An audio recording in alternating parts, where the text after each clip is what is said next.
تصور کن داری توی یه روز کاملا عادی وسط ترافیک روون اتوبان رانندگی میکنی. ضبط ماشین روشنه. داری به کارای روزمرت، به قرار شام یا برنامه آخر هفتت فکر میکنی. همه چیز آرومه. ماشینی که جلوی شما حرکت میکنه سرعتش استاندارده و هیچ علامت مشکوکی تو خیابون نیست. اما درست توی کسری از ثانیه بدون هیچ هشدار قبلی یه شیء سنگین و سیاه با سرعت نور شیشه جلو رو خورد میکنه و درست میخوره وسط صورتتون. نه صدای تیراندازی اومده، نه سرقتی در کاره، نه دشمنی شخصی دارین. فقط یه لحظه هستین و لحظه بعد همه چیز تموم میشه. این کابوس یه سکانس از یه فیلم ترسناک هالیوودی نیست. این دقیقاً صحنه‌ایه که در 9 دی ماه سال 1400 وسط یکی از شلوغ‌ترین و اصلی‌ترین شریان‌های تهران یعنی اتوبان نواب رخ داد. حادثه‌ای که نه تنها یه زندگی رو در جا خاموش کرد، بلکه شوک عمیقی به امنیت روانی یه شهر وارد کرد. پرونده‌ای که امروز می‌خوایم قدم به قدم با هم ورقش بزنیم درباره یکی از عجیب‌ترین و پیچیده‌ترین پرونده‌های جنایی تاریخ معاصره.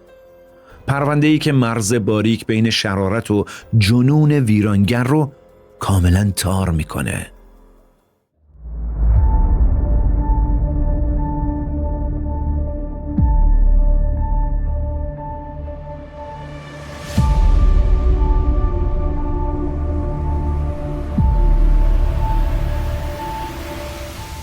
سلام و درود میگم. سیاوش پاکزاد هستم و اینجا واو پرشنه. قدیمی ترین و بزرگترین کانال پرونده های جنایی. رفقای قدیمی که میدونن اینجا چه خبره. اما اگه تازه واردین بذارین بهتون بگم ما اینجا فقط قصه نمیگیم. ما دستتون رو میگیریم و میبریم وسط تاریک ترین زوایای ذهن انسانا. جایی که رازها، خشمها و اشتباهات جبران ناپذیر رو میشه لمسش کرد. پس اگه عاشق پرونده‌های جنایی واقعی هستین حتما کانال رو سابسکرایب کنین و زنگوله کنارش رو هم بزنین. لایکاتون واقعا کمک میکنه این ویدیوها به افراد بیشتری نشون داده بشه. برای حمایت از ما هم کافیه تو بخش کامنت 2 قلب قرمز برامون بذارین تا انرژی بگیریم برای پرونده‌های با کیفیت‌تر و حرفه‌ای‌تر. حالا دیگه وقتشه بریم سراغ پرونده امروز. وقتی به پرونده‌های حملات تصادفی نگاه می‌کنیم، اولین چیزی که جلب توجه می‌کنه عدم وجود رابطه منطقی بین قربانی و مهاجمه. توی بیش از 80% پرونده‌های قتل بین قاتل و مقتول یه نخ نامرئی وجود داره. یا مالیه، یا عاطفیه، یا انتقام شخصی، یا جنون جنسی. اما وقتی این نخ کلاً وجود نداشته باشه، پلیس با یه تاریکی مطلق روبرو میشه. چون وقتی انگیزه‌ای در کار نباشه تمام فرمولای کارآگاهی کلاسیک فلج میشن. بیاین برگردیم به اون روز شوم، یعنی 9 دی ماه سال 1400، حوالی میدون نواب تهران. اواسط روزه و ماشینا با سرعت در حال حرکتن. سمیه زن 40 ساله‌ای که معلم دلسوز و متحدیه پشت فرمون خودروی ساندروی خودش نشسته. اون داره میره دنبال داییش تا با هم به مراسم ختم یکی از اقوام برن. سمیه توی ذهنش داره کارای مدرسش، بچهای کلاسش و برنامه‌های روزای آیندهش رو مرور میکنه. روحش هم خبر نداره که چند متر اون طرفتر یه سناریوی مرگبار و کاملا بیرحمانه در حال اجراست. توی لاین بندی و لاین جداگانه اتوبان به خاطر تعمیرات عمرانی شهری یه سری بلوکای سیمانی سنگین دپو شده بودن. قرار بوده کارگرها همون روز کارو شروع کنن، اما به خاطر یه ناهماهنگی ساده اداری بین پیمانکار و کارگرها شروع پروژه چند ساعت عقب میافته. همین ناهماهنگی ساده، همین تأخیر چند ساعته متاسفانه مهره‌های یه دومینوی مرگبار رو میچینه. ناگهان از بین دود و صدای ماشینا مردی میان سال با ظاهر کاملا آشفته، لباسای کثیف و مندرس به سمت بلوکای سیمانی میره. اون با قدرتی که انگار از یه خشم کنترل نشده سرچشمه میگیره، اولین بلوک سیمانی سنگین رو از روی زمین بر میداره. بدون کوچکترین مکسی اونو درست مثل یه پرتاب کننده دیسک به سمت لاین حرکت ماشینا پرتابش میکنه. بلوک اول با شدت تمام میخوره به شیشه یه پراید. صدای خرد شدن شیشه با صدای فریاد راننده قاطی میشه. پراید گیج میزنه. کنترلش رو از دست میده و ترافیک اتوبان در یک لحظه به هم میریزه. راننده پراید صورتش غرق در خونه، اما هنوز فرصت نکرده بفهمه چه بلایی سرش اومده که اون مرد ناشناس سراغ بلوک دوم میره. بلوک دوم با همون شدت پرتاب میشه و این بار مستقیم میخوره به شیشه یه تیبا. راننده تیبان به شدت از ناحیه سر و صورت و فک دچار آسیب و شکستگی شدید میشه. ماشینا ترمز میکنن. صدای بوق و جیغ فضای اتوبان رو پر میکنه. راننده ها فکر میکنن با یه نزاع خیابونی یا یه زنجیره تصادف روبرو هستن. اما دیوانگی این مرد تموم شدنی نبود. 5 ثانیه بعد مرد میان سال بلوک سوم رو برمیداره. این بار نشونگیری دقیقاً به سمت خودروی ساندروی سمیه است. بلوک سیمانی از شیشه جلو رد میشه و مستقیماً به جمجمه و صورت سمیه برخورد میکنه. قدرت ضربه به قدری شدید و مهلکه که پشتی صندلی ساندرو غرق در خون میشه و سمیه بدون اینکه حتی فرصت کنه دستش رو جلوی صورتش بیاره یا فریاد بکشه در جا فوت میکنه. شاید این صحنه شما رو یاد فیلم معروف سقوط یا فالینگ داون با بازی مایکل داگلاس بندازه. جایی که یه شهروند عادی ناگهان وسط شلوغی شهر کنترلش رو از دست میده و دست به خشونت افسار گسیخته میزنه. اما تفاوت تلخ اینجاست که تو سینما همه چیز طبق فیلم نامه پیش میره. ولی توی اتوبان نواب یه معلم 40 ساله واقعاً قربانی یه خشم ناگهانی شد. حالا وضعیت اتوبان کاملاً به هم ریخته است. مردم شوکه و وحشت زده ماشیناشون رو نگه می‌دارن تا به کمک سرنشینای 3 ماشین آسیب دیده برن. اما تا حواسا جلب بشه و مردم بخوان متوجه بشن اون مرد میان سال کثیف کیه و چرا این کارو کرده، اون مرد خیلی خونسرد و در عین حال با یه حرکت نامنظم از لاین جدا کننده رد میشه، میره به لاین مخالف اتوبان و درست مثل یه شبح وسط شلوغی شهر غیبش میزنه. اورژانس و مامورای پلیس فوراً به محل حادثه میرسن. 2 راننده پراید و تیبا به شدت از ناحیه دست، فک و چشم آسیب دیدن، اما با تلاش کادر درمان زنده میمونن. اما وقتی تکنیسیانای اورژانس سراغ سمیه میرن، متاسفانه تایید میکنن که اون در همون لحظه اول ضربه فوت کرده. قاضی ویژه قتل یعنی ساسان غلام نژاد شخصاً در صحنه حاضر میشه. پرونده‌ای روی میز پلیس آگاهی قرار گرفته که از همین لحظات اول عجیبی و پیچیدگیش کاملا مشهوده. آخه یه نفر با چه انگیزه و هدفی باید وسط اتوبان ایستاده باشه و به 3 ماشین کاملا بی ربط بلوک سیمانی پرتاب کنه؟ دستور بازبینی تمام دوربینای مداربسته مسیر صادر میشه و کارآگاه‌های جنایی شروع به فرموله کردن فرضیه‌های مختلف میکنن.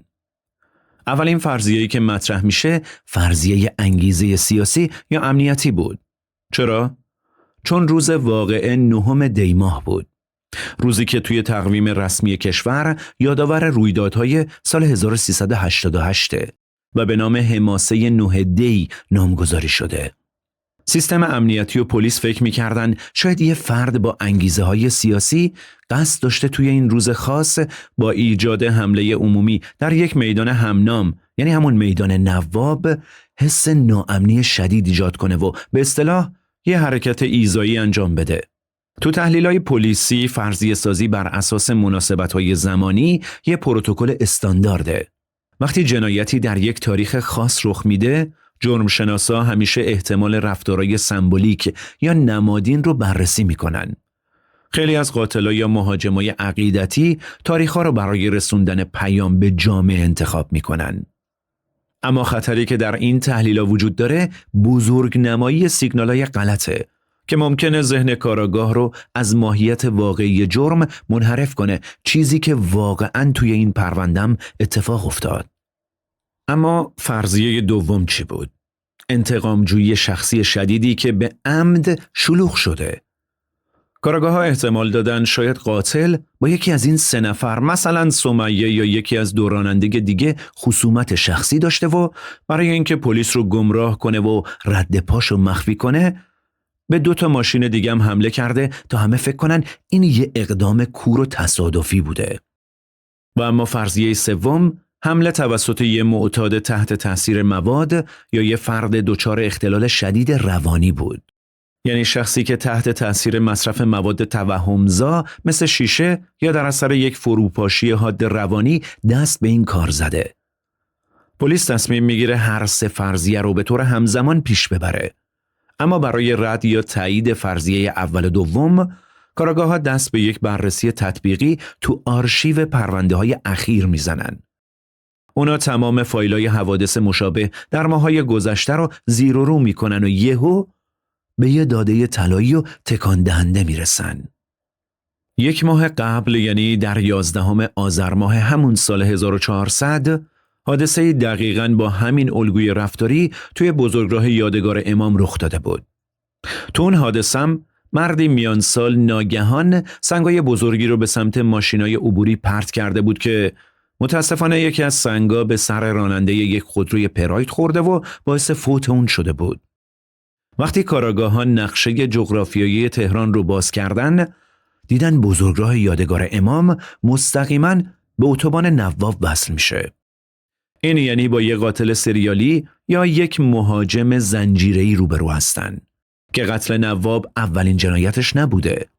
با روشن شدن پرونده قبلی، فرضیه سیاسی و همینطور فرضیه انتقام شخصی از سمیه کاملا فرو میریزه. حالا پرونده وارد فاز تازه‌ای میشه.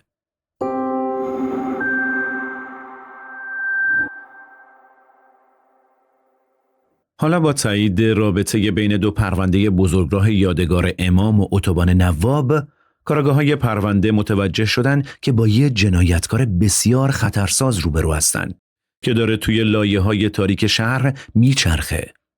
استخراج فیلم دوربینای مداربسته از هر 2 حادثه اطلاعات ارزشمندی رو روی میز قاضی پرونده گذاشت. اما همزمان این تصاویر رفتار عجیب و رعب‌آوری رو از قاتل برملا کرد. وقتی کارشناسای پلیس فیلمای حادثه نواب و فریم به فریم جلو بردن، متوجه رفتارهای کاملا حرکتی و نامتعادل این مرد شدن. اون موقعی که داشت به سمت بلوکای سیمانی میرفت، جوری قدم برمی داشت که انگار کسی داره تعقیبش میکنه یا داره با یه فرد نامرئی جر و بحث میکنه. توی فیلم مشخص بود که وسط راه ناگهان میسته، به سمتی که هیچ کس نیست برمیگرده، ادای دفاع از خودشو در میاره و با دشمنای خیالی خودش شروع به جر و بحث میکنه. نکته دیگه‌ای که جلب توجه میکرده پوشش اون مرد بود. توی هر 2 حادثه یادگار امام و اتوبان نواب، این مرد یه ژاکت قهوه‌ای رنگ مندرس و کثیف به تن داشت. ظاهر ژولیده و لباسای کثیفش نشون میداد احتمالاً معتادی کارتون خوابه که ماهاست رنگ حمومو ندیده و گوشه خیابون زندگی میکنه.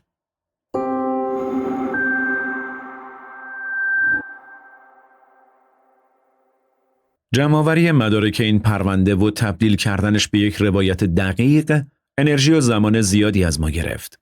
اما وقتی میبینیم شما انقدر با حوصله و عمیق ویدیوها رو دنبال میکنین، تمام خستگی‌ها از بین میره. به عنوان یک حمایت خاص، اگر دوست دارین این مسیر پژوهشی با همین کیفیت ادامه پیدا کنه، ممنون میشیم روی دکمه هایپ کلیک کنید. زدن این دکمه یعنی به افراد بیشتری کمک میکنین تا این پرونده رو ببینن.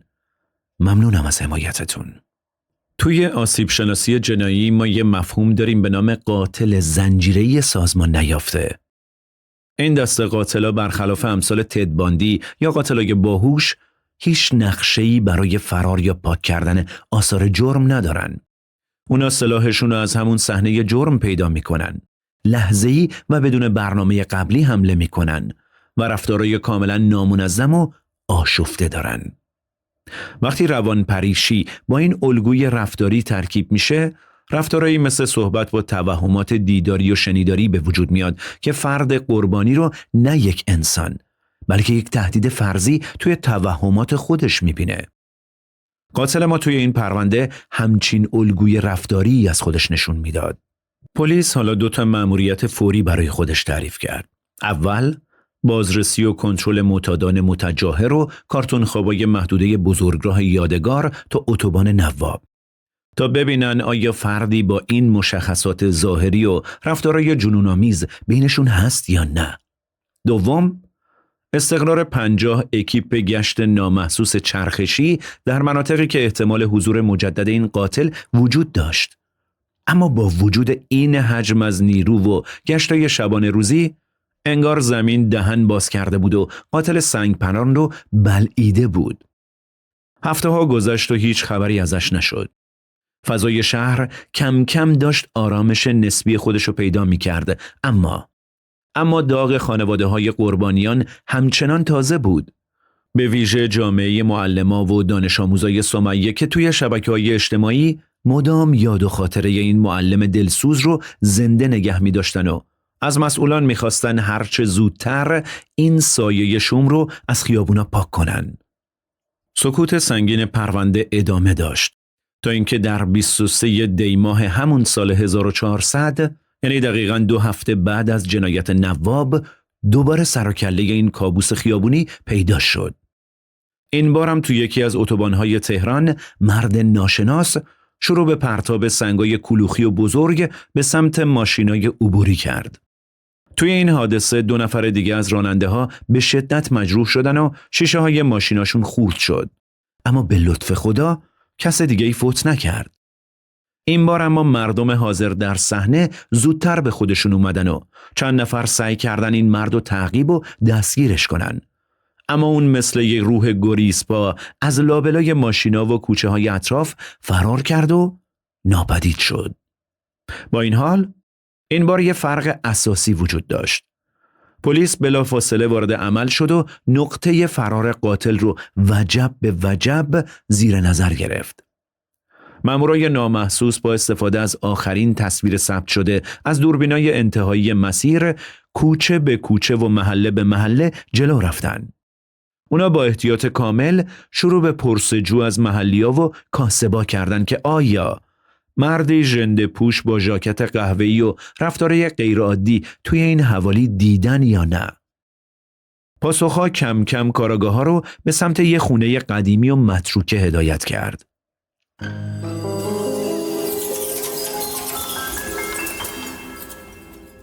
همسایه‌ها گفتن آره، یه مرد میان سال توی این خونه تنها زندگی میکنه که عقل درست حسابی هم نداره و رفتارش هم خیلی عجیبه.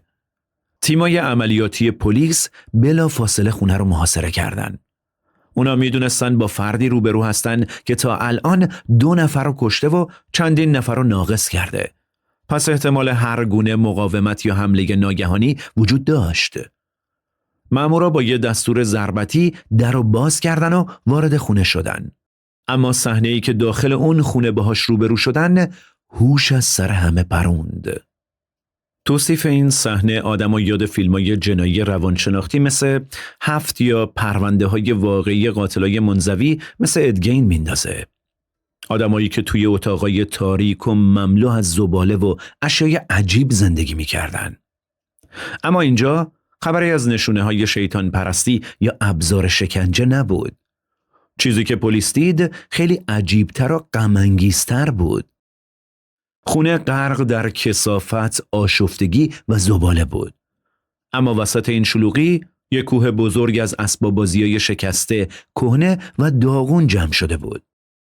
وقتی مامورات دستبند به دست جلو رفتن تا قاتل رو بازداشت کنن، این مرد ناگهان روی زمین افتاد، خودش رو روی اسباب بازی‌ها انداخت و با صدای بلند شروع به گریه و التماس کرد.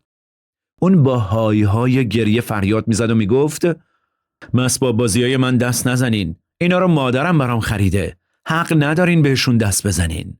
مامورایی که برای بازداشت یک قاتل قسی القلب و بیرحم رفته بودن، با مردی روبرو شده بودن که ذهن و روحش رو تو کودکی جا گذاشته بود و مثل یه بچه 8 ساله برای اسباب بازیای شکستش گریه میکرد. صحنه‌ای شکننده و در عین حال انزجارآور. چون که همین دستایی که حالا اسباب بازیای پلاستیکی رو بغل کرده بود چند روز قبل جمجمه یه معلم بیگناه رو خرد کرده بود. مامورا با وجود این شوک روحی بهش دستبند زدن و دستگیرش کردن. رسانه ها بلافاصله خبر رو تیتر کردن. عامل حملات سنگپرانی اتوبان‌های تهران دستگیر شد. تو اتاق بازجویی هویت اون افشا شد. علیرضا 45 ساله. فرزند اول خانواده. دارای یک برادر و یک خواهر. اولین تستای سمشناسی و اعتیاد ازش گرفته شد و برخلاف تصور اولیه پلیس، علیرضا اصلاً معتاد به هیچ نوع ماده مخدری نبود. پس چرا چنین جنون هولناکی به سراغش اومده بود؟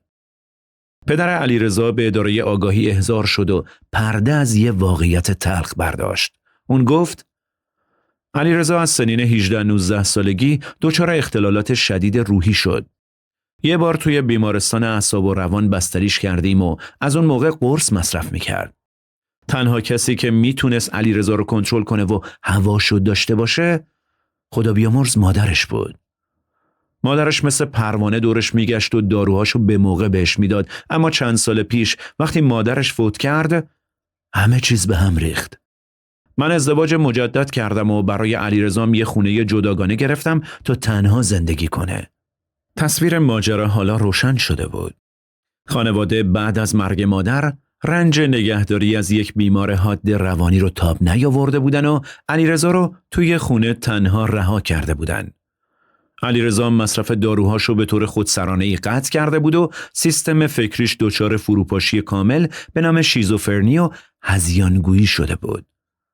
از منظر جرم شناسی و روانپزشکی جنایی، رهاسازی یک بیمار مبتلا به روانپریشی که سوابق بستری داره بدون نظارت دارویی دقیقاً مثل این میمونه که یه سلاح با خشاب پر رو وسط خیابون شلوغ رهاش کنین.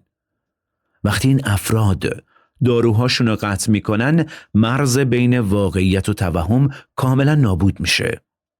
گریه‌زاریای علیرضا برای اسباب بازی‌ها نشون دهنده یک پسرفت روانی شدید به دوران کودکیش بود. زمانی که تنها منبع امنیتش یعنی مادرش زنده بود. برگردیم به اداره پلیس. بازجویی اصلی علیرضا تازه شروع شده بود. اون پشت میز بازجویی نشست. وقتی ازش پرسیدن چرا به ماشینا سنگ و بلوک پرت می کردی، پاسخی داد که انگیزه های واقعی اونو روشن کرد. علیرضا گفت چون مردم توی خیابون مسخرم می کردن. به هم خندیدن و منو کتک زدن. من از همه مردم متنفر بودم و میخواستم ازشون انتقام بگیرم.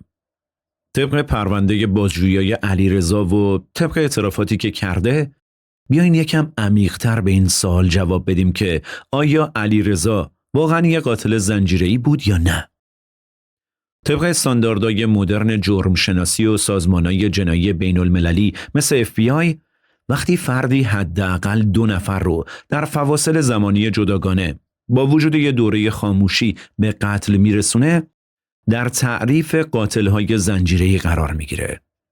علیرضا با قتل یک راننده در آذر ماه و قتل سمیه در دی ماه رسما در آستانه تبدیل شدن به یکی از ترسناکترین و عجیبترین قاتلای زنجیره‌ای ایران بود. اما آن توی کدوم دسته از قاتلای زنجیره‌ای جا می گرفت؟ ما توی روانشناسی جنایی 4 دسته کلی برای قاتلای زنجیره‌ای داریم. 1. قاتلای قدرت طلب و سلطه جو. 2. قاتلان لذت جو. 3. قاتلان مأموریتگرا و 4. قاتلای روانپریش یا رویا پرداز یا توهمی. علیرضا دقیقاً تو دسته 4 یعنی قاتلای روانپریش قرار می گرفت. این افراد اصلاً با انگیزه های آگاهانه مثل ثروت، لذت جنسی، شهرت یا انتقام واقعی دست به جنایت نمی زنن. اونا دچار اختلال حاد شیزوفرنی هستن و فرمان قتل رو مستقیما از توهمات دیداری و شنیداری خودشون دریافت میکنن. اونا صدای خیالی، شیطانی یا دشمن فرضی رو توی سرشون میشنون که بهشون دستور میده حمله کن وگرنه نابودت میکنم. تو پرونده های روانپزشکی جنایی قاتلای دسته روانپریش متناقض‌ترین رفتارها را از خودشون بروز میدن. اونا موقع ارتکاب جرم کاملا سنگدل، بیرحم و خیره سر به نظر میرسن. چون از نظر خودشون دارن از خودشون در برابر یه تهدید خارجی دفاع میکنن. اما بعد از فروکش کردن بحران توهم یا وقتی توی محیط امن بازجویی قرار میگیرن، دچار شوک روانی و خودآگاهی لحظه‌ای میشن. گزارش‌های رسمی نشون میده علیرضا وقتی توی اداره آگاهی فهمید که با بلوک سیمانی باعث فوت 2 انسان شده، ناگهان زیر گریه زده و شوکه شده. این گریه ادابازی یا فیلم بازی کردن نبود. حاصل بیداری ناگهانی و لحظه‌ای از یک کابوس توهمی عمیق بود. این رفتار علیرضا منو یاد پرونده جنجالی دیوید برکوویتس میندازه، معروف به پسر سام، تو دهه 1970 توی نیویورک. اون مدعی بود که سگ همسایش توسط شیاطین تسخیر شده و بهش دستور میده به مردم شلیک کنه. یا توی پرونده های جنایی خودمون گاهی با پرونده هایی روبرو میشیم که قاتل مدعی شده جنها بهش دستور دادن یا تحت تاثیر شیشه دست به جنایت زده. اما فرق بزرگ علیرضا این بود که اون اصلاً مواد مصرف نکرده بود. این شیاطین کاملاً ساخته و پرداخته مغز بیمار خودش بودن. اما اینجا یه سوال تلختر و اساسی‌تر پیش میاد. کی واقعاً مقصره؟ فقط علیرضا که مغزش دچار فروپاشی شده بود؟ یا سیستمی که چنین آدمای خطرسازی رو بدون هیچ مراقبتی وسط جامعه رها میکنه؟ خانواده علیرضا بعد از فوت مادرش رسما از زیر بار مسئولیت اون شونه خالی کرده بودن. پدرش توی آگاهی تعریف کرد که برای علیرضا یه خونه جدا گرفته تا فقط خانواده از شر رفتارای عجیبش در امان باشن. شاید الان با خودتون بگین چه خانواده بیرحمی و از دستشون شدیداً عصبانی بشین. حقم دارین. اما بیاین یه لحظه منصفانه و عمیق‌تر به این فاجعه نگاه کنیم. نگهداری از یک بیمار حاد اعصاب و روان یه جنگ فرسایشی 24 ساعته و کمرشکنه که روح و روان خانواده ها رو به مرور زمان کاملا خورد و نابود میکنه. وقتی یه خانواده در مواجهه با یه بیماری لاعلاج روانی تنها رها میشه، ظرفیت روانی اعضای خانواده به مرور به 0 میرسه. این اصلا توجیه کننده قتل یا رهاسازی یک فرد خطرناک نیست، اما نشون دهنده یک خلأ ساختاری عمیق در جامعه است. تو کشورهای توسعه یافته دولت‌ها شبکه‌های حمایتی، آسایشگاه‌های روزانه و کمک‌های مالی سنگین برای مراقبت از بیماری روانی شدید قرار میدن تا بار سنگین از روی دوش خانواده برداشته بشه. متاسفانه توی کشور ما این امکانات حمایتی حتی برای جانبازای اعصاب و روان جنگ ایران و عراق هم به اندازه کافی و استاندارد وجود نداره. حالا وقتی سیستم برای کسایی که جونشونو برای کشور دادن چنین خلایی داره، طبیعیه که برای مردم عادی مثل علیرضا اصلا هیچ پروتکل حمایتی یا کنترلی وجود نداشته باشه. و نتیجه این رهاسازی چی میشه؟ اینکه یه معلم دلسوز و بیگناه مثل سمیه وسط یه اتوبان شلوغ قربانی سنگ پرتاب شده توسط فردی میشه که نباید حتی 1 ساعت بدون نظارت پزشکی و دارویی توی خیابون آزادانه راه بره.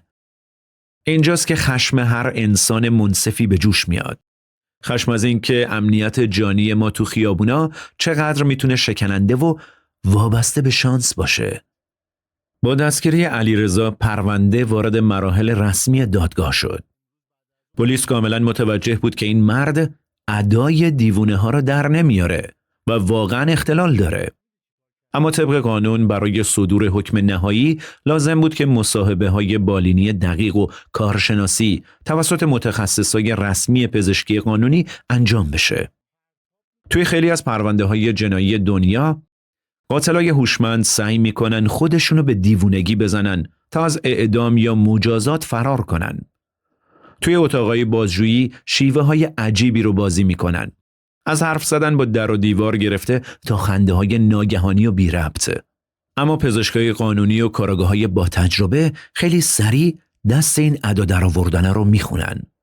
مثلا توی پرونده های جنایی جنجالی دنیا مثل پرونده نیکولاس کروز، همون عامل تیراندازی مدرسه پارکلند، قاتل سعی کرد ادعا کنه صداهایی تو سرش میشنوه و شیطان بهش دستور داده که این کارا رو بکنه. اما با بازجویی فنی روانپزشکای جنایی مشخص شد که داره کاملا نقش بازی میکنه. در واقع قاتلای واقعا روانپریش برخلاف دیوانه نماها اصلاً اصراری ندارن که ثابت کنن دیوونن. اونا با یه اعتماد به نفس عجیب و منطق خاص خودشون صحبت میکنن، چون با تمام وجود باور دارن توهماتشون عین واقعیته. توی پرونده علیرضا اولین کمیسیون پزشکی قانونی تشکیل شد. پزشکای متخصص بعد از مصاحبه‌های متعدد بالینی و بررسی دقیق سوابق بستری اون توی بیمارستان مهرگان رسما اعلام کردند که علیرضا در زمان ارتکاب جنایت مبتلا به جنون حاد یا همون اختلال روانپریشی ناشی از قطعی خودسرانه دارو بوده و هیچ اختیاری از خودش نداشته.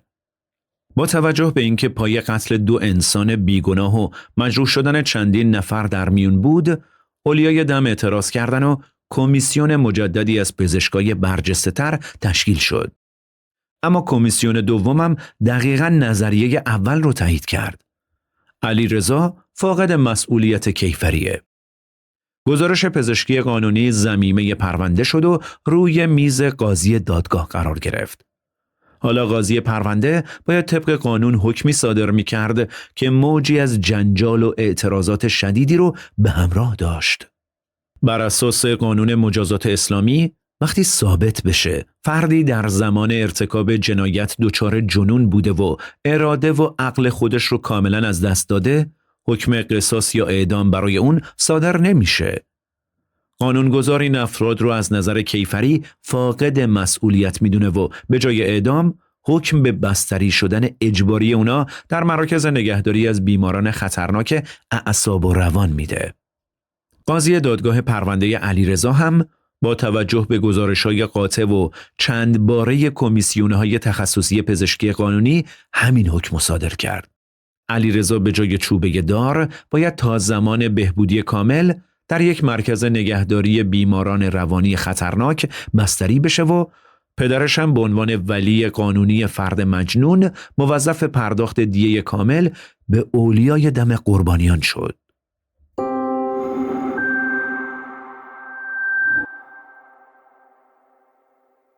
اعلام این حکم مثل یه انفجار خبری توی رسانه ها صدا کرد و موجی از خشم و شوک شدید و بین خانواده های قربانیان به راه انداخت.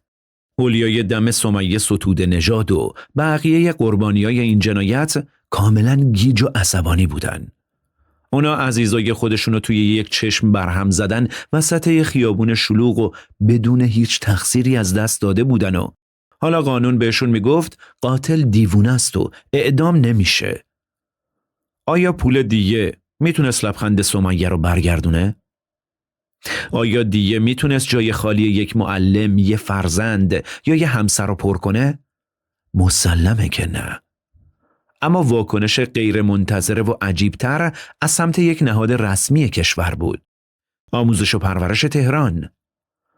سازمان آموزش و پرورش که سمیه از معلمای دلسوز و متعهدی بود که در اون مشغول بود، به جای اتخاذ یک نظر کارشناسانه ناگهان بیانیه تندی صادر کرد و اصرار داشت که این فرد باید حتما اعدام بشه و عدالت فقط با دار زدن اون اجرا میشه.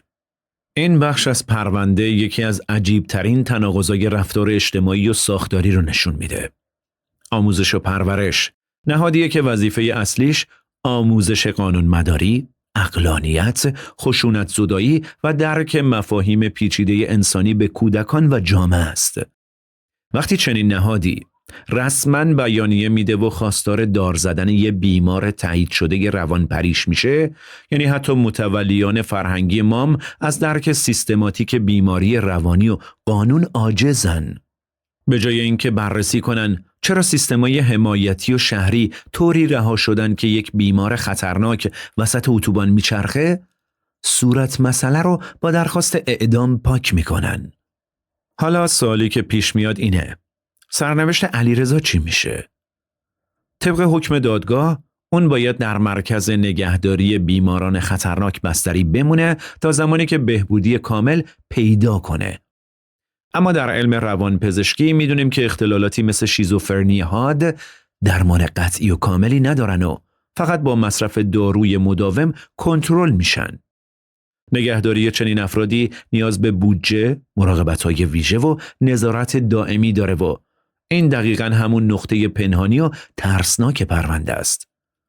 اگر چند سال بعد به دلیل کمبود بودجه، شلوغی بیمارستانا یا یه تشخیص اشتباه و سرسری علیرضا ترخیص بشه یا دوباره به حال خودش رها بشه، چی پیش میاد؟ خانوادش همونطور که دیدیم اصلاً تمایلی به نگهداری اون نداشتن و طردش کرده بودن. آیا جامعه دوباره باید تاوان رها شدن یک بمب ساعتی متحرک رو بده؟ به عنوان بیننده و دنبال کننده حرفه‌ای پرونده‌های جنایی، شما میتونین درک بهتری نسبت به این حوادث داشته باشین. پس منطقی و عقلانیه که بتونین جواب بهتر و دقیقتری به این سوال بدین. به نظرتون آیا عدالت در حق سمیه و بقیه قربانیان اجرا شد یا نه؟ مقصر اصلی این اتفاق واقعاً کی بود؟